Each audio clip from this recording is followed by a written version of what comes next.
గోదావరి వృధా జలాల్ని పోలవరం నుంచి బనకచెర్లకు మళ్లించాలని నిర్ణయించాం. సముద్రంలోకి పోయే వృధా నీటిని వినియోగిస్తాం. ఈ ప్రాజెక్టుతో ఏ రాష్ట్ర నీటి ప్రయోజనాలకు నష్టం వాటిల్లదు. ఎవరూ అభ్యంతరం చెప్పవలసిన అవసరం లేదు.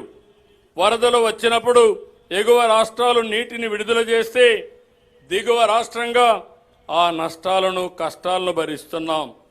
దిగువ రాష్ట్రంగా అదే వరద నీటిని వాడుకుంటామంటే అభ్యంతరాలు ఎందుకని అడుగుతున్నా.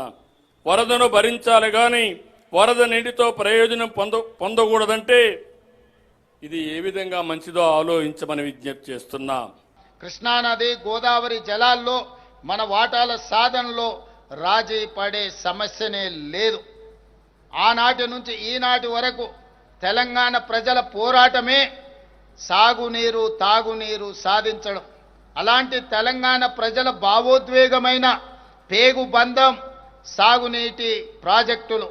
కృష్ణా గోదావరి నదులలో ప్రతి చుక్క తెలంగాణకు రావాల్సిన వాటాను సాధించి ఎవరి ఒత్తిడికి లొంగేది లేదు, ఎవరి ఆరోపణలకు బెదిరేది లేదు.